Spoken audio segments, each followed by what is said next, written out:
బాలకోటయ్య గారు ఉన్నారు, పోతుల బాలకోటయ్య గారు ఉన్నారు, ఆయనతో మాట్లాడదాం. Bahujan JAC Amaravati sir, good evening sir.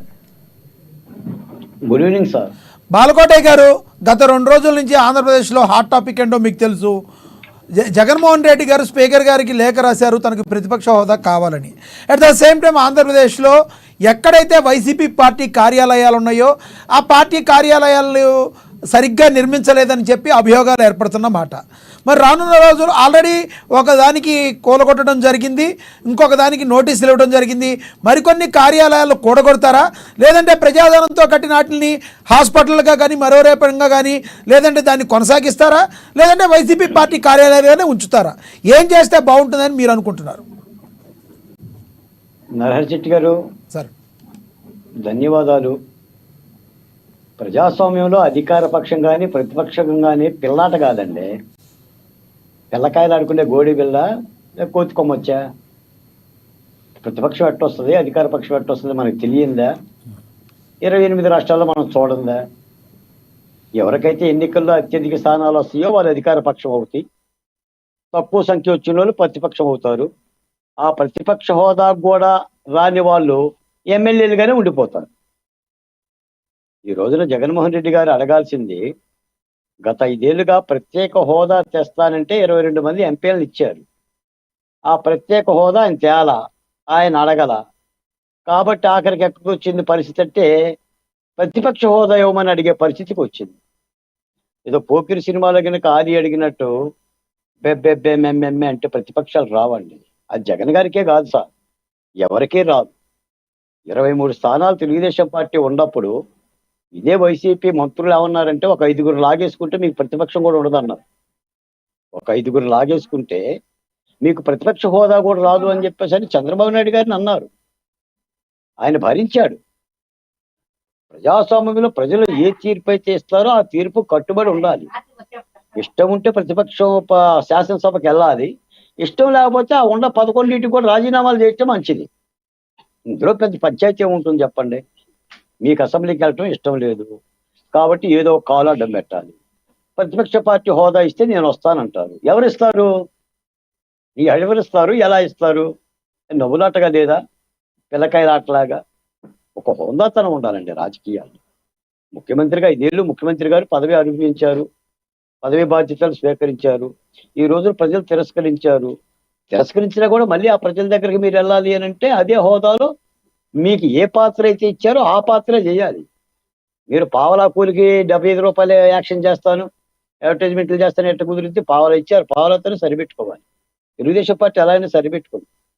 23 స్థానాలతోనే పోరాటం చేసింది, వాళ్ళని రాశి రంపాన్ని పెట్టారు, పోరాటం చేస్తూ మధ్యలో బాలకోటయ్య గారు 23 స్థానాలతో ప్రతిపక్ష పార్టీలో పోరాటం ఎక్కడ చంద్రబాబు నాయుడు సుదీర్ఘంగా చేశారు. అప్పుడు మధ్యలో నన్ను అవమానించారని చెప్పి మళ్ళీ నేను అప్పుడే వస్తానని చెప్పి వెళ్ళిపోయారు. ప్రజల పక్షాన అసెంబ్లీలో అయితే పోరాడలేదు కదా అప్పుడు అంటున్నారు వైసీపీ వాళ్ళు. నరహరి శెట్టి గారు మీరు తెలిసే మాట్లాడుతున్నారా, మమ్మల్ని అడగాలని అడుగుతున్నారా? చెప్పండి. మీరు నేను అంటలేదు సార్. చంద్రబాబు నాయుడు వాళ్ళు అంటున్న తర్వాత సంగతి మనం మాట్లాడటానికి ఒకటి ఉండాలి. చెప్పండి. చంద్రబాబు నాయుడు గారు అసెంబ్లీ నుంచి బయటకు ఎందుకు వెళ్ళారు? అసెంబ్లీకి సంబంధం లేని ఆయన భార్యను అవమానపరిస్తే వెళ్ళారు. వాళ్ళ భార్యను అవమానపరుస్తుంటే ముఖ్యమంత్రి గారు నవ్వుతుంటే వెళ్ళారు. గత 2019లో జగన్మోహన్ రెడ్డి గారు అసెంబ్లీకి వచ్చారా? ఆయన ఎందుకు ఎగ్గొట్టాడు? ఎవరేమన్నారు? ఆయన్నే 1.5 ఏడాదిన్నర ఎగ్గొట్టాడు, మళ్ళీ ఇప్పుడు ఎగ్గొట్టాలి. ఆయన అసెంబ్లీకి వెళ్ళటం ఇష్టం లేదు. అసలు అది ప్రధాన ద్వారంగా వాహనాలు లోపల పంపించడమే మేము అనుమతించాం. నాలాంటోడు అనుమతించడు. అందరూ 175 మంది ఎమ్మెల్యేలు ఎలా ప్రమాణ స్వీకారం చేశారో జగన్ గారు కూడా అలానే చేయాలి. ఎందుకు అదనపు సంస్కారాలు, అదనపు గౌరవాలు? ప్రజలు ఏ పాత్ర ఇచ్చారో ఆ పాత్ర చేయాలి అని అంటాం. ఇంకోటి ఏంటంటే భారతదేశంలో 100 ఏళ్ల చరిత్ర కలిగిన కమ్యూనిస్ట్ పార్టీలు ఉన్నాయి. ఇలాంటి కార్యాలయాలు ఉన్నాయండి ఎక్కడన్నా? కాంగ్రెస్ పార్టీకి 100 ఏళ్ల చరిత్ర ఉంది, ఉండయండి. బాలకోటయ్య గారు 40 ఏళ్ల తెలుగుదేశం పార్టీ మీ మాట కట్టొచ్చాను. ఇప్పుడు ఈ మధ్య కొంతమంది ఏమంటున్నారంటే గతంలో సిపిఐ పార్టీ కానీ కాంగ్రెస్ పార్టీ కానీ సిపిఎం పార్టీ కానీ ప్రజావేదిక కూలగొట్టినప్పుడు ఇది తీవ్రంగా అన్యాయమని ఖండించారు. ఇప్పుడు ఏమైపోయినాయి ఆ రాజకీయ పార్టీలన్నీ? ఈ కార్యాలయాలు ఇవన్నీ కూడా ధ్వంసం చేస్తానంటే ఎందుకు నిమ్మతకు నీరెత్తినట్టు కూర్చున్నాయి ఆ రాజకీయ పార్టీలని సీనియర్ మోస్ట్ జర్నలిస్టులు కూడా వీడియోలు పెడుతున్న పరిస్థితి. దీన్ని ఎలా చూడాలంటారు? ఇంకా కూలగొట్టమంటున్నాం, ఒకటే కూలగొట్టారు. మొత్తం 26 జిల్లాల్లో ఉన్న 26 కార్యాలయాలు కూలగొట్టాలి. ప్రజాసొమ్ము జగన్ గారే చెప్పారు. కాదు సార్, అప్పుడు ప్రజాసొమ్ము మొత్తం దుర్వినియోగం అవుతుంది కదా. ఆ భవనాల్ని మరో రకంగా వాడుకుంటే హాస్పిటల్ కనో ఇంకోటనో బాబు గారు ఏమన్నా ఆలోచించి ముఖ్యమంత్రి గారు అది ప్రజాధనం ప్రాబ్లం కాకుండా ఉంటుంది కదా, అలా ఆలోచించవచ్చు కదా. నరహరి శెట్టి గారు సార్, ప్రభుత్వ స్థలంలో ప్రభుత్వ సొమ్ముతో గడితే అది ప్రభుత్వ నిధి అవుతుంది, అది ప్రజావేదిక. అలాంటి దానినే జగన్ గారు కూలగొట్టారు. ఇప్పుడు ప్రభుత్వ స్థలంలో ప్రైవేటు వ్యక్తులు రాంకీ సంస్థ కట్టిన కట్టడాలు అవి. ఇప్పుడు మీరు నేను కడదాం పదండి, గవర్నమెంట్ స్థలంలో కూలగొడతారా, ఆహ్వానిస్తారా? జైల్లో కూడా పెడతారు. మనకొక న్యాయం, వాళ్ళకొక, మరి వాళ్ళని పెట్టాలి. మరి అయోధ్య రామిరెడ్డి లోపల పెట్టమని చెప్పి అడుగుతున్నాం. దాన్ని ఎలా వాడుకుంటావు? రేపు నువ్వు వాడుకుంటావు, రేపు మళ్ళీ ఇంకోటి వస్తాడు, జీవో ఇస్తాడు, మరి వసూలు చేసుకుంటాడు. ఇప్పుడు ఋషికొండ వేరు, ఋషికొండ ప్రభుత్వ స్థలము, ప్రభుత్వ నిధులు.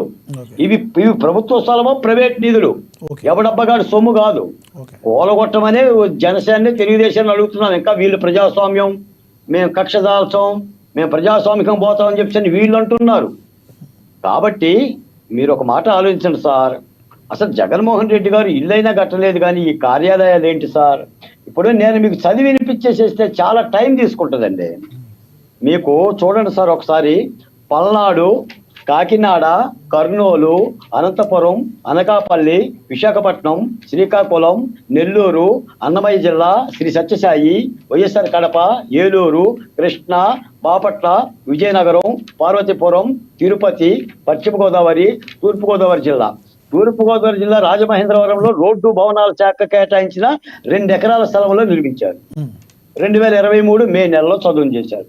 ఇది పద్ధతి అండి? ఇది ఖరీదు కలిగిన భూములే.